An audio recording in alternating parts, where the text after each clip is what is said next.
Olá, tudo bem? Aqui estamos nós de novo para falar com os alunos que têm olhos de tigre, aqueles que estão realmente preocupados em atravessar essa fase e saírem com vitória.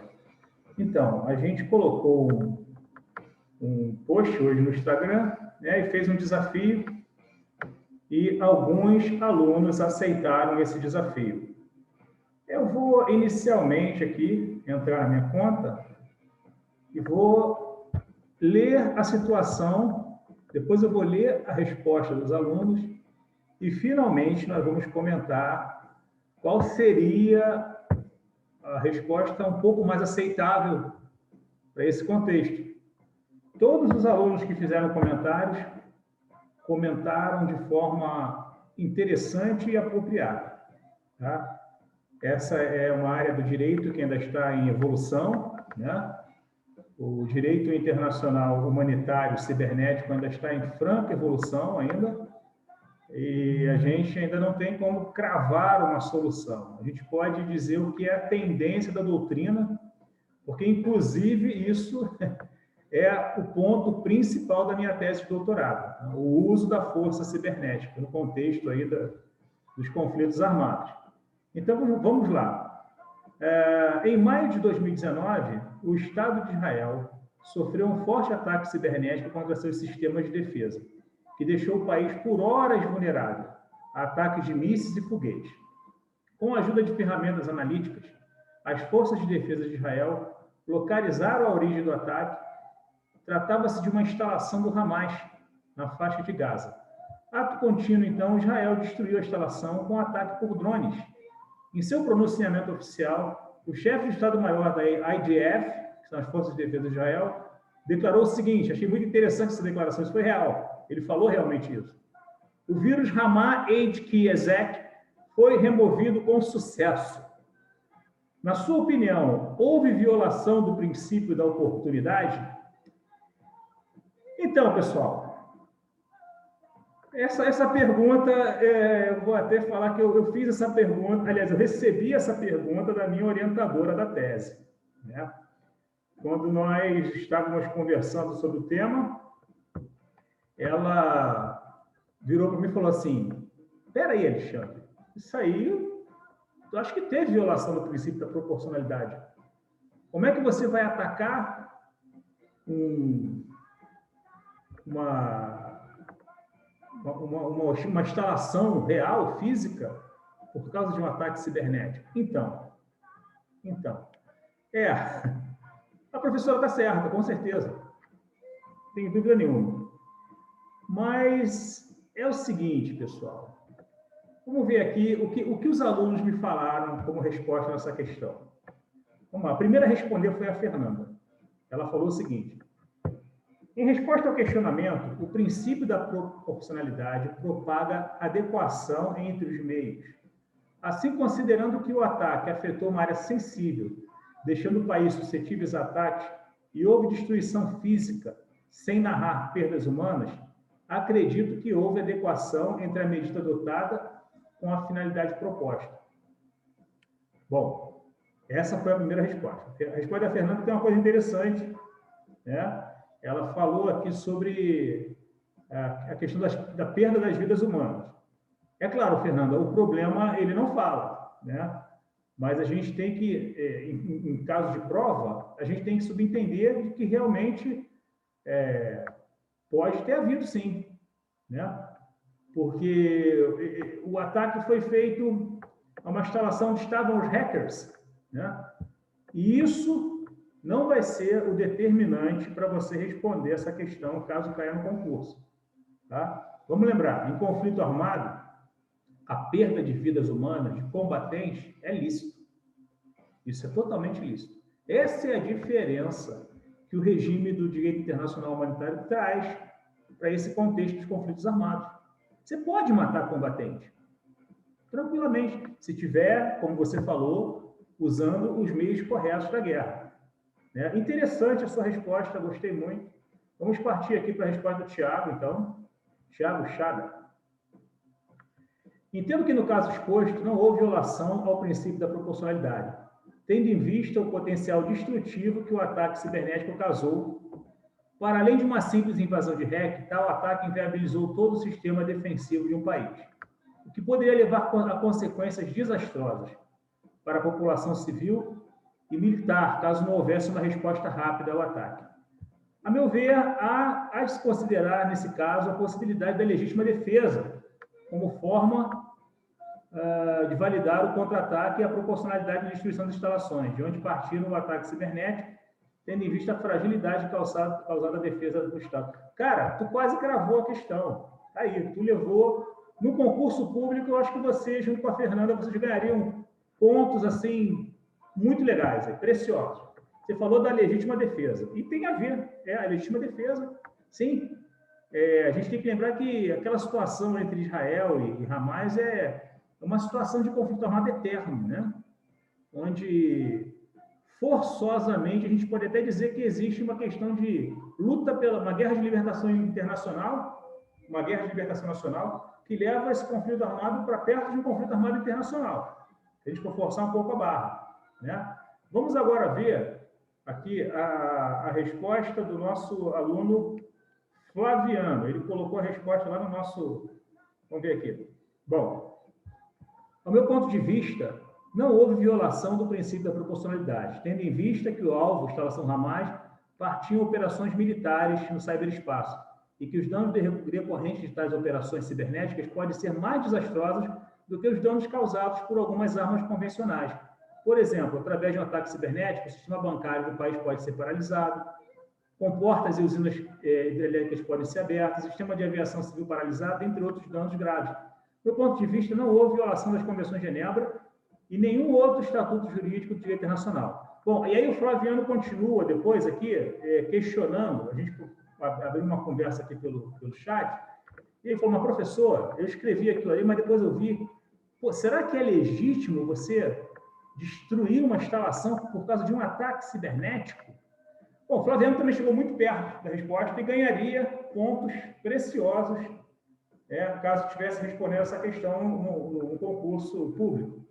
Mas vamos aqui às considerações de todos os alunos que eu agradeço que participaram com as suas respostas, estão concorrendo ao sorteio. Eu falei 5, mas só 3 responderam, então um dos 3 vai levar aí um e-book de graça. Depois a gente vai discutir como é que vai ser, então, o esquema desse sorteio. Provavelmente eu vou convidar quem não é ainda aluno do curso a assistir uma aula nossa no curso e durante a aula a gente vai fazer o sorteio. Tá bom? Deve ser por aí. Vamos lá. As considerações com o direito internacional humanitário que existe hoje, né? E quando eu falo isso, eu falo que, por esse ponto de vista, os 3 alunos que se propuseram a responder a questão tiveram aí, de uma forma ou de outra, algum sucesso em suas respostas. Tá? Por quê? Porque, do ponto de vista do direito humanitário, realmente a gente não tem como dizer que houve uma violação do princípio da proporcionalidade. Por quê? Porque o que a Convenção de Genebra diz, o que o direito de Genebra diz, ele fala sobre necessidade militar imperativa, né? E tranquilamente, por essa questão, tranquilamente, o comandante das Forças de Defesa de Israel, lá o chefe do Estado-Maior, ele conseguiria justificar isso lá para o seu país e o seu país para a comunidade internacional, de que naquela situação havia realmente uma necessidade militar imperativa. Tá? E que a partir do momento que aqueles rapazes lá, que aqueles combatentes que estavam lá dentro lá do local do hacker, onde foi destruído, lá do quartel-general cibernético, né? Aquele pessoal, quando eles começaram a fazer uma operação cibernética contra um Estado constituído, contra uma estrutura militar, eles viraram combatentes. Eles são combatentes legítimos. Se eles fossem presos, eles seriam prisioneiros de guerra. E a gente entra com outro fator que a doutrina militar diz: o tempo. O militar não pode brincar com o tempo. O Iron Dome, que é o sistema de defesa que Israel tem para se defender dos mísseis e dos foguetes que são lançados contra o seu território, é um sistema fantástico. Eu cheguei a ver uma apresentação desse sistema quando eu estava lá no Líbano e fui fazer uma visita às forças israelenses. Sim, é fantástico, é simplesmente fantástico, né? Ele treca o alvo e começa a disparar outros foguetes, uma munição traçante até destruir, né? Então, aquilo ali foi uma necessidade militar imperativa. E aí a gente pode até entrar com legítima defesa, como disse o Tiago, né? E realmente, como disse Fernanda e Flávia, não houve, pelo direito internacional vigente, não houve uma violação do princípio da proporcionalidade. Porque você se lembra que eu falo sempre na aula, a gente tem que lembrar o OODA, o ciclo da decisão, o looping do comandante. Então, o comandante, dentro do looping que ele tinha para defender o seu território, a sua soberania e a sua nação, foi a solução mais rápida. Tá? Ainda que possam contestar grupos de direitos humanos, juristas ligados aos direitos humanos, eu posso te falar como especialista em direito internacional humanitário que essa ação de Israel, nesse caso, foi legítima e justificável pelo direito internacional humanitário vigente. A gente não pode jogar com vidas. A gente não pode brincar com resposta quando é para defender a nossa soberania e as vidas da nossa população. Tá? Então, vamos ficar só com isso. Legítima defesa e necessidade militar imperativa. Agora, vamos para a doutrina nova que está se formando. Vamos falar de direito internacional humanitário cibernético, que vai ser o tema da nossa próxima live. Existe, dentro da doutrina que está se formando, alguns conceitos, né, que estão sendo colocados para tirar, então, né, o direito internacional humanitário na sua roupa, que já existe para os conflitos armados, e vestir o direito internacional humanitário na guerra cibernética. Tá? E aí surgem, além dos conceitos que foram citados aqui, da necessidade militar imperativa, que também vai para lá, é a mesma coisa, além do conceito da legítima defesa, vai surgir, então, um conceito chamado contramedida, um conceito novo para outro conceito que já existe, que é o conceito de ataque armado, e um conceito de uso da força. Tá? Então, o direito internacional cibernético considera uso da força qualquer operação cibernética, né, que possa causar algum tipo de efeito cinético. Tá?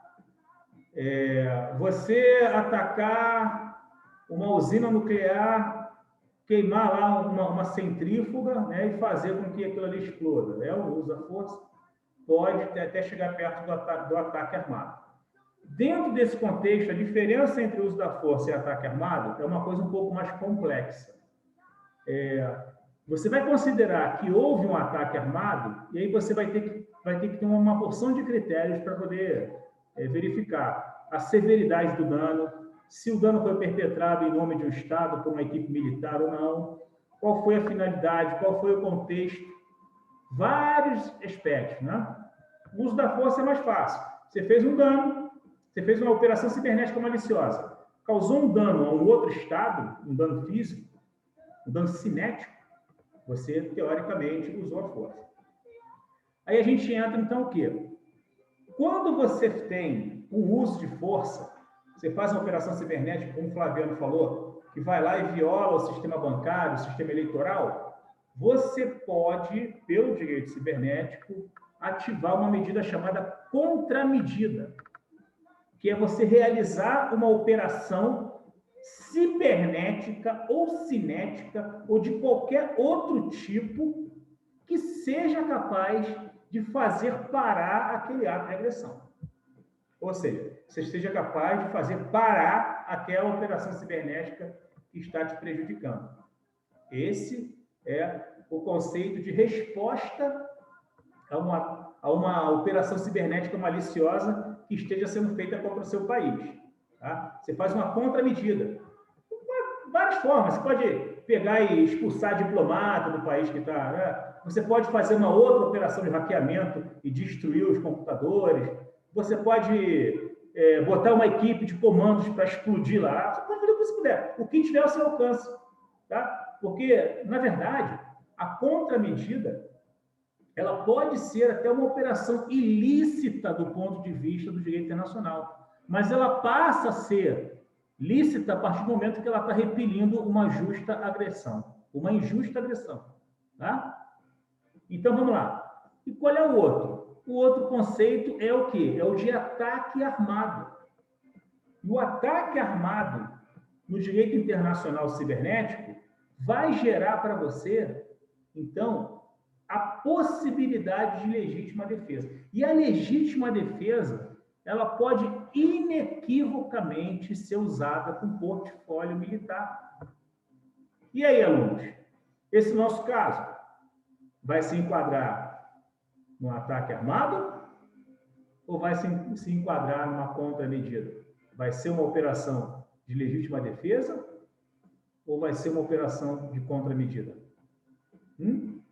Vamos lembrar que existe um contexto de guerra quase que permanente entre esses dois atores, Israel, Hamas. Então, a gente pode concluir de que esse contra-ataque foi uma legítima defesa perpetrada no âmbito de um conflito armado, tá? Contra um ataque armado, tá? Que a partir do momento que o ataque cibernético ele causa um dano sério. Ah, professor, mas o dano é só cibernético? Não, o dano não é só cibernético. O dano é um dano sério no mundo físico. Porque uma vez que você não tem sistema de defesa pronto, ele tá prejudicado fisicamente. Ele não está prejudicado ciberneticamente. Viram qual é o fio da meada? Não explodiu nada, não morreu ninguém, mas quebrou o sistema de defesa. Ou seja, você, pelo cyberespaço, você fez um ataque, você fez uma ação que você causou um reflexo físico, um dano cinético, no contexto de um conflito armado. O que significa isso? É um ataque armado. E contra-ataque armado, você pode responder com o portfólio militar, pode responder com míssil Hellfire, com Tomahawk, pode responder com invasão por terra, pode responder da forma que quiser para defender a sua soberania e a sua nação. Então, pessoal, gostaram? Legal, né? Beleza, eu vou postar então esse vídeo lá no nosso canal do YouTube. Vou deixar um pouco com vocês aí no IGTV, para vocês poderem fazer aí a viralização dele, o pessoal que está fazendo concurso. Curtam, vai lá na minha página de Facebook, só tem um seguidor. É assim que se começa, pelo menos tem um que confiou em mim. E a gente vai se falando aí, a partir de hoje, a gente vai sempre postar os vídeos respondendo as minhas insinuações, as minhas investigações aí pelo nosso querido Instagram, tá bom? A gente fica na próxima, então. Um grande abraço. Obrigado a vocês que prestigiaram o problema.